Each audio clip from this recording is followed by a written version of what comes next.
प्रकार आज की घटनाक्रम में अनफॉर्चुनेटली हमारा 4 बल सदस्य के हमने खो लिया है। भविष्य में इस प्रकार की घटना की पुनरावृत्ति न हो तो इसके लिए क्या कुछ एहतियात बरते जाएंगे भविष्य में? दम को रिकवर कर उसको डिफ्यूज़ करने के दौरान जो ये गन पाउडर का जो एक्सप्लोजन के कारण से अधिकतम जो अभी इंजरी है, जो ब्लास्ट इंजरी और बर्न इंजरी है, कोई स्प्लिंटर इंजरी नहीं थे और अन्य अभी जो पोस्टमार्टम से भी काफ़ी कुछ और जानकारी मिल जाएगा। आज डंप रिकवरी के लिए गए थे, उसमें कुछ इलेक्ट्रॉनिक सामग्री और जो विस्फोटक सामग्री को रखा हुआ इसकी जानकारी थी। नमस्कार, मैं पुष्पेंद्र सिंह ठाकुर। बस्तर वार्ता देखना शुरू कर चुके हैं आप।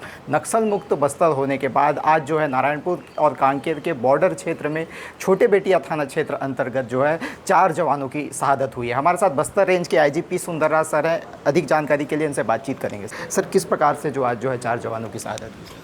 बस्तर संभाग के अंतर्गत वर्ष 2025 से 26 में काफ़ी बड़ी संख्या में माओवादी कैडर द्वारा पुनर्वास के लिए सामने आए थे।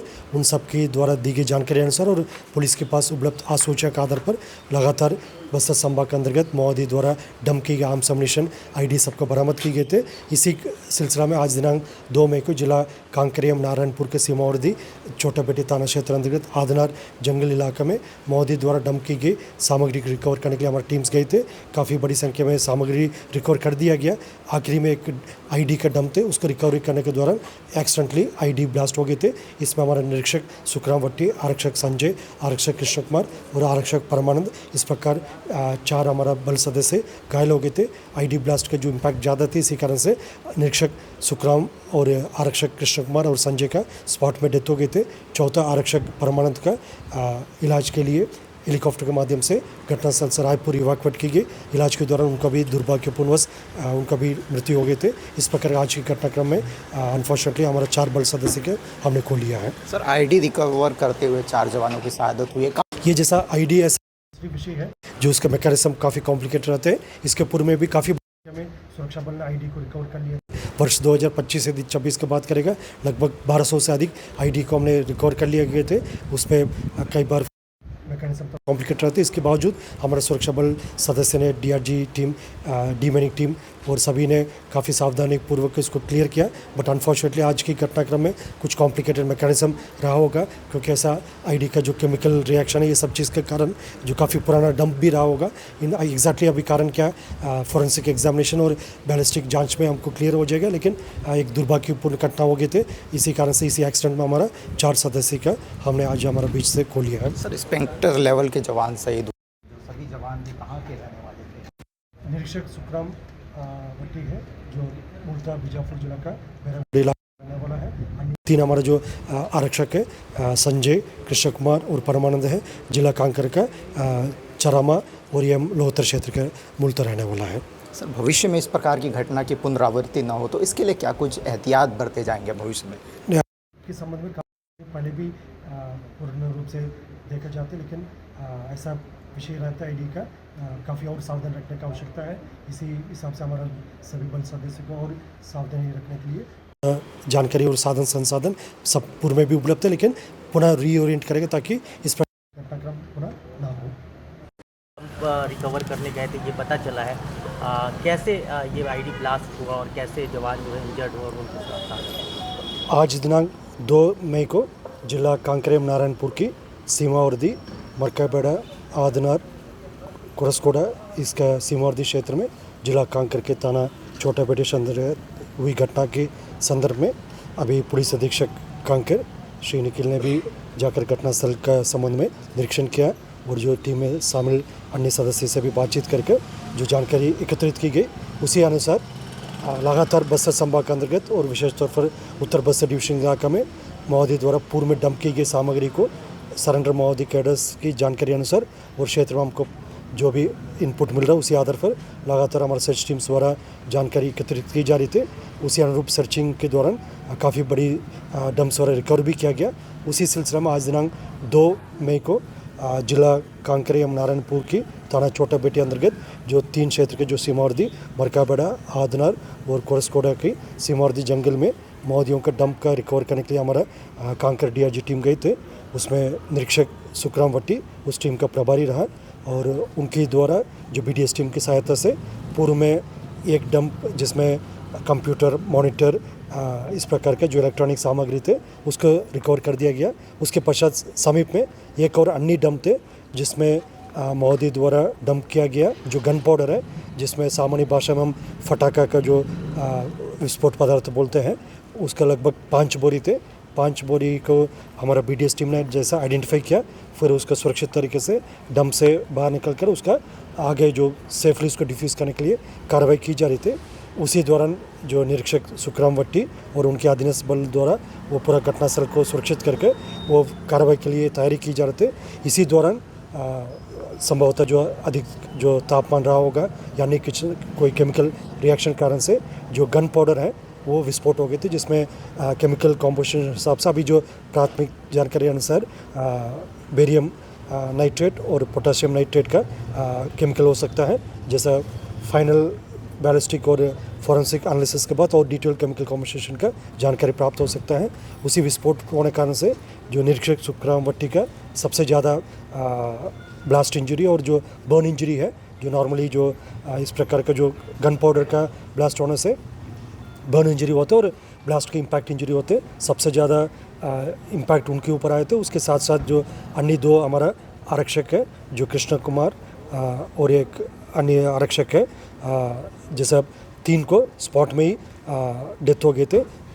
उसके संजय जो अन्य आरक्षक संजय, तीनों को स्पॉट में डेथ हो गए थे।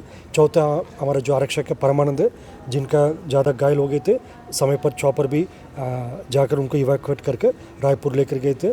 रायपुर में ट्रीटमेंट के दौरान अनफॉर्चुनेटली उनका भी निधन हो गए थे। इस प्रकार आज की कार्रवाई के दौरान 4 हमारा जो वीर जवान हैं जिन्होंने लगातार इसके पूर्व में भी क्षेत्र की रक्षा के लिए समर्पित होकर कार्य किया है, उन्होंने इसके पूर्व में काफ़ी बड़ी संख्या में डंप सोरा भी रिकॉर्ड किया गया। लेकिन आज की इस प्रकार के एक एक्सटर्नल घटना में हमारा 4 वीर जवान का हमने खो लिया है। और जैसा घटनास्थल से जो सैंपल सोरा इकट्ठा किया गया उसे आगे फॉरेंसिक और बैलिस्टिक जांच भी की जाएगी, उससे एग्जैक्ट केमिकल क्या कुछ पता चल जाएगा। अभी प्रथम दृष्टि से जो पोटेशियम नाइट्रेट और बेरियम नाइट्रेट का जो गन पाउडर जो सामग्री है उसी का विस्फोट से ये घटना होने का प्रतीत हो रहा है। सर, रूपी के एनकाउंटर के बाद भी अभी भी बहुत सारे माओवादियों की उन इलाकों पे सूचना आ रही है, इंदर है और इसके अलावा, तो क्या ये पूरा डंप उन्हीं माओवादियों का है जो 31 मार्च तक नहीं आए थे? नहीं, जैसे इसमें बस्तर संभाग के अंतर्गत विगत यदि 8-10 महीने के हिसाब से बात किया गया, काफ़ी बड़ी संख्या में माओवादी कैडर्स ने पुनर्वास के लिए सामने आए थे। उनकी द्वारा दी गई जानकारी अनुसार लगातार और भी हमारा जो जांच पड़ताल का प्रक्रिया और आज सूचना मिला, उसमें काफ़ी बड़ी संख्या में माओवादी द्वारा डंप की गई विस्फोटक सामग्री है और आर्म्स एम्युनिशन है, वो सबको लगातार संभाग के अंतर्गत 7 जिला में रिकवरी की गई थी और कांकेर जिला में भी, नारायणपुर जिला में भी इसी क्रम में लगातार रिकवरी हो रहे थे।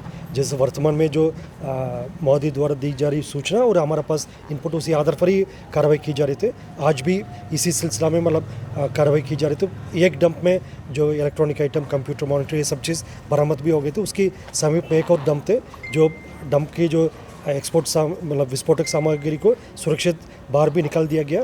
उसके बाद एक प्रक्रिया होते हैं उसको चार्ज लगाकर उसको विस्फोट करने का, उसी का कार्रवाई की जा रही थी। उसके लिए प्रभारी सभी प्रक्रिया को BDS टीम की सहायता से कर रहे थे। उसी दौरान अनफॉर्चुनेटली एक एक्सीडेंटल ब्लास्ट हुआ है, जो माओवादी द्वारा किसी सुरक्षा बल को टारगेट करके पूर्व में कोई IED ब्लास्ट किया या कोई प्रेशर IED लगाकर नुकसान पहुंचा, तो उस टाइप का घटना नहीं थे।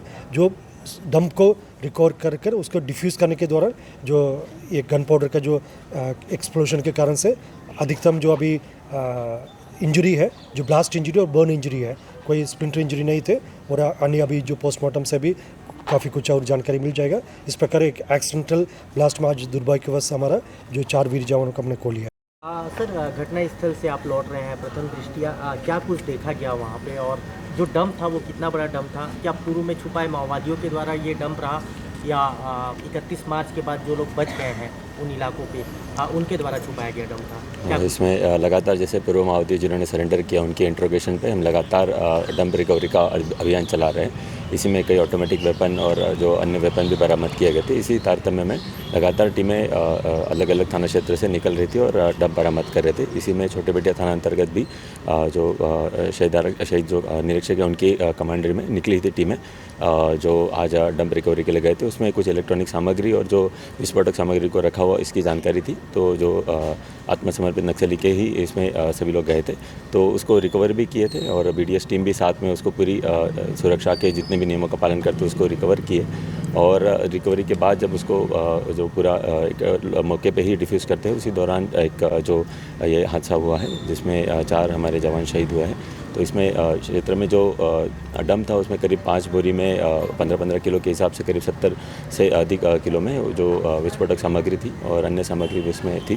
तो काफ़ी एक बड़ा ब्लास्ट हुआ, उस कारण जो सामग्री की जो किलोग्राम था उसके कारण।